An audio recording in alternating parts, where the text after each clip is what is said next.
right, don't forget to check out our sponsor, The Health Blaze, at thehealthblaze.com. Promo code Goodfellow1Boxing.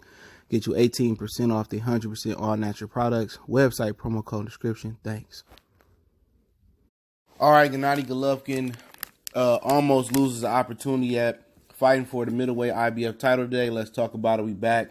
Goodfellow Sports TV. Make sure you hit that subscribe button, bell icon button. Best way to help the channel, share the videos. I'll link all the sources I'm talking about in the description under source link.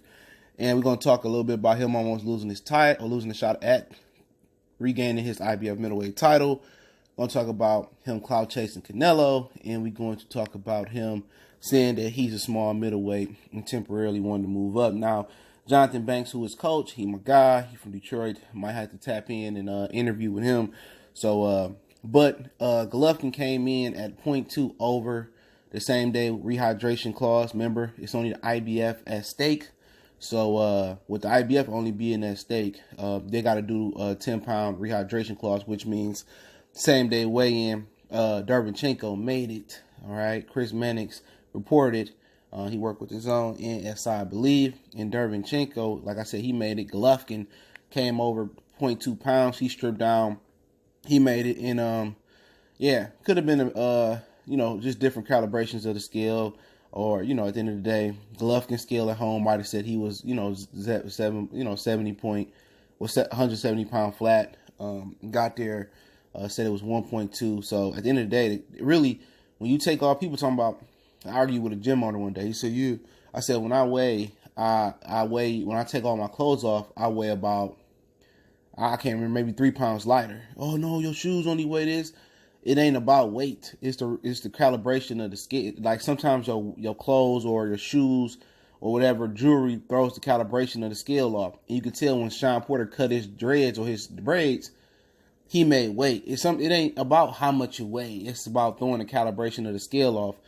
And Golovkin stripped down whatever, his drawers, whatever he had on, socks, jewelry, whatever, and he made it. So at the end of the day, they got to fight, but he almost missed the opportunity at a fight. But 0.2, he could have jogged around, the corner, and he could have lost 0.2 or tried to see if he could take a quick boo-boo. So it's kind of a science to the rehydration thing, because I've seen fighters like in the UFC, and I've seen boxers blow up 20 pounds in over 24 in about 30 hours. You know what I'm saying? Come in, weigh in 154, and then come back, for example, 174. It can't happen. The body is a place when you are like draining the body, and then now you putting food back in there. It's a way to do that. So with fluids and vitamins and certain types of meat and stuff, you can put that weight right back on, because your body was drained and it wants to get back up there to closer to your natural weight. So they got to fight. So good thing Big Drama Show didn't take that away, because then again it would have went back vacant, and then the next two highest guys, maybe Kamil Zermatta and somebody else, would have fought for the belt. So if Derevyanchenko would have lost, so it's a full championship belt. That'd have been a huge blow to the zone. Have been a huge blow to Gennady Golovkin doing that. So he made the weight. No problems. Well, other than he had to reweigh in. But let's talk about his trainer and him and Tom Loeffler, Golovkin to be exact. Are putting a full court press on for the Canelo fight. And obviously, it means more financial gain for everybody involved. All right. Of course, they're gonna be pushing for that fight, and they said, Jonathan said they're gonna fight when they're 65. So they're putting a full out media press, but really, quite frankly, a lot of hardcore fans don't want to see it. All right, Golovkin had to be forced to take the Derevyanchenko fight. He didn't want to fight Derevyanchenko, and before the Derevyanchenko fight, he was offered the Jaime Munguia fight. Munguia was going to jump up and obviously not come back down, and he passed on the Jaime Munguia fight. He didn't want to fight Jaime either. The zone forced him to fight Derevyanchenko to keep his IBF belt on that side of the street, because they didn't want to go run back to Al, and then Al make a big fight between Jamar Charlo and Derevyanchenko for the WBC and IBF. And now Al has the majority of stake in 47-54. He got half majority of 60, half majority of 68. And right now, until December 7th, he controlled all of the heavyweight divisions. So that's 5 major divisions that Al Haymon controls. All right. But with Canelo, Canelo out here making moves. You know, you want to say he was a juicer, he cheated. Hey, I say it every time I talk about him. At least I try to. He sure did, and I believe he's been cheating for a long, long time. You know what I'm saying? But that's just my opinion. I don't have no proof of that. But he fight Kovalev at 175, no catch weight, no rehydration clause. He out here taking chances, and chances make champions. So I ain't got nothing but respect for him doing that. Long as he tests clean, him and Kovalev in the Nevada drug testing program, they tested for that. They did their thing. So I don't have no problem with that. You know what I'm saying? But at the end of the day, Golovkin sit here talking about Canelo. Like, Canelo want him to handle his dirty work, to be honest. Canelo want him to beat Derevchenko. Canelo want him to go fight Demetrius Andrade, who will be fighting Stephen Butler. I think they going to enter negotiations, and actually Stephen Butler is a good fighter. People talking about he got stopped by somebody. I can't remember the guy's name from the UK. He got stopped by the guy. I think Kell Brook ended up beating him, or somebody beat him easier. But he was a young fighter, and the guy that he got stopped by Canada, Stephen Butler. The crowd in Canada was mad that Stephen Butler got stopped, and they knocked the guy out with an ice bucket. You know, on his way out the ring, or he was in the ring, he got knocked out. So he knocked his opponent out. Now it looked like it could have been a premature stoppage, you know, just on the outside looking in. And then the dude that got the victory, he got knocked out with an ice bucket. I watched it. He got knocked out with an ice bucket. So you knock your opponent. I ain't never seen that before. You knock your opponent out, and then you get knocked out by an ice bucket. So I can't remember the dude's name, but yeah, you know, that was some crazy stuff. But Stephen Butler can fight. You know, he was at 54. He got experience. He been whooping ass. He can punch. He got decent athletic ability. He was the first guy to stop Leonardo Tyner. I believe he beat up Carson Jones. He might have stopped Carson Jones as well. You know, because, you know, Leonardo Tyner never was stopped by Canelo. He never got stopped by Pearson. He fought a lot of guys. Pearson never stopped him, and shout out to him. You know, he from my hood or whatever in Detroit. He from Brightmoor. I live in Brightmoor right now, so shout out to him. And for most of y'all watch battle rap, yeah, that's where Calico from. But, you know, at the end of the day, for Demetrius Andrade, it's a good fight. A lot of people might not know Stephen Butler, good fighter. I follow a lot of boxing I don't talk about. I think I did a spotlight on him. You can check out my prospect playlist. I talked about him as well. I talk about a lot of different boxers.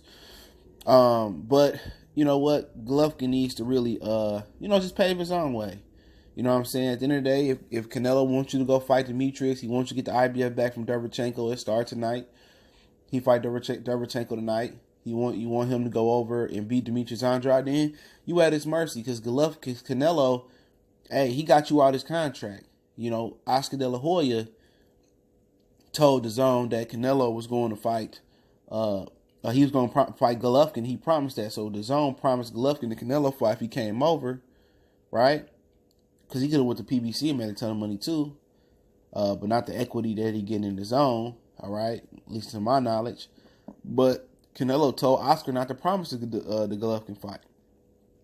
You know, he told him not to promise him that. So when DAZN found out that Oscar lied, you know what I'm saying, they gave Canelo what he wanted. You know, they took Golovkin out the contract, probably paid Golovkin some money for this inconvenience, so he don't have to fight Golovkin. So they can go through the media. He could bash Golovkin all he wants to. He just don't have a mouthpiece. He don't have a mouthpiece. He don't have a mouthpiece to keep up and really do the Mr. T or do, you know, he just don't do it, man. Nobody checking for that fight. Nothing but Golovkin fans. You know what I'm saying? I really don't care to see the fight again, too, unless all the belts at stake. And that means Canelo have to come back down and fight Jamal Charlo. You know what I'm saying? Or Golovkin had to beat Charlo, beat Derevchenko, and beat Demetrius Andrade.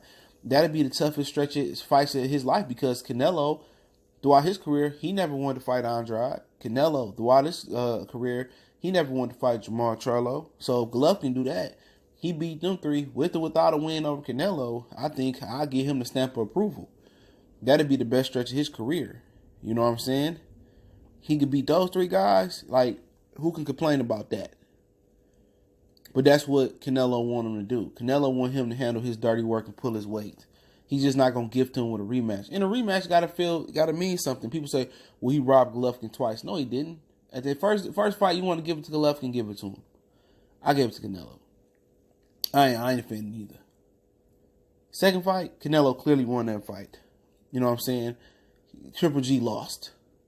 Point blank, period. Everybody want to sit here and have a sob story. Triple G lost the fight. He got beat up. You know, but hey, people gonna believe what they want to believe. But Golovkin say boxing scene, like I said, I'm gonna link all these articles under source links in the description. Said he too small to go up to 168. He go to 168. It'll be temporary. At the end of the day, man, Canelo started off like at 140, even though he was a teenager. So really, when he was a top notch pro or a real prospect, his weight was at 54. So you telling me at 54, 60. 68, 75. So he's fought at 4 different weight classes, and you ain't fought it. And you 30-something years old, 35, you 36 years old. You only fought at 1. At the end of the day, you ain't too small. At the end of the day, prove it, man. Floyd, you wanted Floyd Mayweather to jump up to 160 or meet you at 54. You was begging Martinez to fight you. You've been fighting Willie Monroe, Kasim Uma, guys that started below 160. You know, these motherfuckers want like Golovkin want everybody else to take chances, but he don't want to take no chances, man. You was willing to fight Carl Froch and Chavez at 168. You know what I'm saying? Go fight David Benavidez. Go fight Caleb Plant. Go fight Billy Ho Saunders. Go fight Callum Smith. Ain't nobody trying to hear your excuses. You know what I'm saying? You want everybody else to jump up and fight you. You wanted 54 pounds to jump up and fight you. You wanted to drain Andre Ward around the 164. At the end of the day, you ain't got that type of pull. Right now, he really ain't no Hall of Famer. That streak of title defense he's had, that was fake. He got an intern belt turned regular belt. Them not real belts. You know, what was your claim to fame? You beat Danny Jacobs. A lot of people thought Danny Jacobs won. And Danny Jacobs really ain't that good in a lot of people's eyes. Your claim to fame is a draw and a robbery versus Canelo. You didn't get robbed versus Canelo the second time. You just a Hall of Famer based on, you know, it's 4 belts in the division. That's it. Your Hall of Fame bid is the same as Adrian Broner's. You know what I'm saying? So, you know, it is what it is. Jump up and take a chance. Jump up and take a chance. You know what I'm saying? All that talking and shit. Oh, I beat anybody from 54 to 75. That's what he said at first. I beat anybody at 54 to 75. Then they changed it to 68. Oh, we dropped Kovalev in the gym with a body shot. Oh, we monsters. We monsters. When Andre Ward pulled up on him at the HBO fighter meeting, like, what's good? No. Too much too soon. Too much too soon. Big drama show. Don't want none. All that. That's why people don't like Golovkin, man. You know what I'm saying? All these excuses. Oh, Marvin Hagler, that's an anomaly. That's an anomaly what Marvin Hagler did. You know what I'm saying? You don't have a Duran, a Tommy Hearns, or Sugar Ray Leonard there to fight, or John the Beast Mugabe and guys like that. You know what I'm saying? That's one guy in history. Other than that, you got Ray Robinson, you got Sugar Ray Leonard, Floyd Mayweather, Pernell Whitaker, Oscar De La Hoya, Shane Mosley. I mean, a lot of fighters jumped up. You know, Henry Armstrong. I mean, come on, we got a lot of guys that jumped up and down in weight. Donald Curry. You know, you can just keep going. Julian Jackson, Gerald McClellan. You know what I'm saying? A lot of guys that jumped up in weight, man. Don't try to make it seem like you too small. Tommy Hearns started off at welterweight, finished at cruiserweight. Prior fought at 35, 40, was willing to go to 47 for Sugar Ray Leonard if he didn't do that BS. And shortchange him. So at the end of the day, just say I'm not a great fighter. I'm an average fighter. He average. He just got good power, and he had great matchmaking, man. And that's what made Golovkin so great, man. But hey, it is what it is. Appreciate everybody for checking in. Let me know what you guys think about the fight with Derpachenko, the trilogy with Canelo, and him saying he too small to make 168 pounds. I mean, he too small to move up in weight. Didn't move down. He sure didn't want to move down and fight Canelo, but he expected a lot of dudes like Willie Monroe and Curtis Stevens. Well, Curtis Stevens will move down as well. Well, Willie Monroe and a few other guys to move up and fight. But hey, it's Goodfellas Sports TV. Don't forget to check out our sponsor, The Hellblaze, at thehellblaze.com. Promo code Goodfellow Unboxing is your 18% off the 100% all natural products. lotion, soaps, foot soaks, bath bombs, deodorant, toothpaste, hair pomade, much more. Website, promo code in the description. Check them out, man. And don't forget, we on Facebook, Instagram, Twitter. You want to make a donation, all those links, subscription. Best donation you can make is just share the video. But hey, hit me up on social media. Got questions? Let me know what you feel in the comment section.